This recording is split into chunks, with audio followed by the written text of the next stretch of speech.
Hello বন্ধুরা, আমি সাপ্টিকাসু cooking blog থেকে তোমাদের স্বাগত জানাই। আজকে দুপুরে কি রান্না হলো তোমরা দেখে নাও। দুপুরে বানিয়েছি সাদা ভাত আর বানিয়েছি আলু পটল নিউট্রেলা দিয়ে ঝোল। তো এটা করেছি পেঁয়াজ রসুন আদা দিয়ে। তো আজ মঙ্গলবার, আমাদের বাড়িতে মাছ মাংস ডিম খায় না, এই জন্য এইভাবে ঝোলটা বানিয়েছি। খুবই টেস্টি হয়।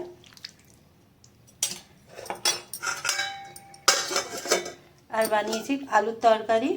এটা শুধু পেঁয়াজ দিয়ে টমেটো দিয়ে একটু ঝাল ঝাল করে করেছি। মা বললেন বৌমা একটু ঝাল ঝাল করে একটু তরকারি করো, তার জন্য এটা বানিয়েছি, অল্পই করেছি।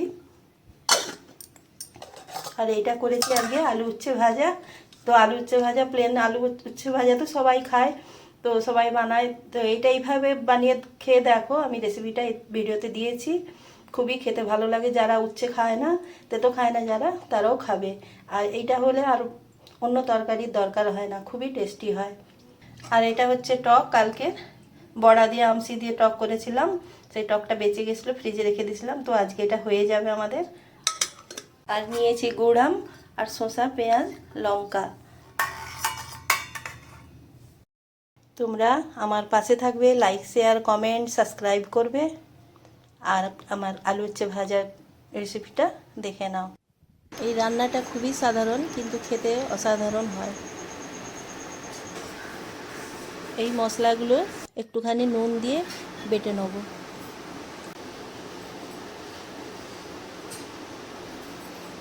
কড়াইতে পরিমাণ মতো তেল দিয়ে লঙ্কা দিয়ে দিলাম। উচ্ছে আলু কুচিয়ে রেখেছি নুন হলুদ মাখিয়ে, জলটা নিকড়ে দিয়ে দেবো।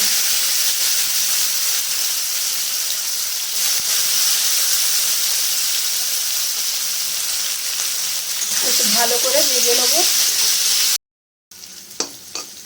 এইভাবে আলু উচ্ছেটা ভেজে নেবো, দিয়ে এইভাবে করে দেবো, সরিয়ে দেবো, তেলটা মধ্যিখানে চলে আসবে। এর মধ্যে এই মশলাটা দিয়ে দেবো।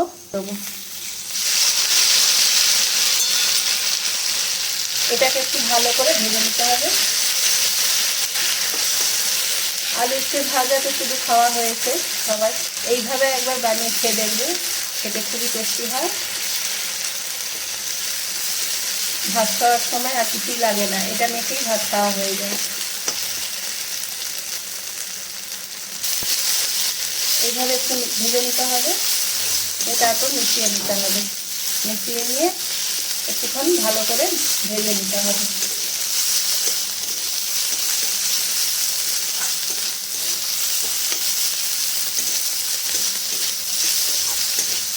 একটু ভাজা ভাজা হয়ে যাবে, তারপর নামিয়ে নিতে হবে।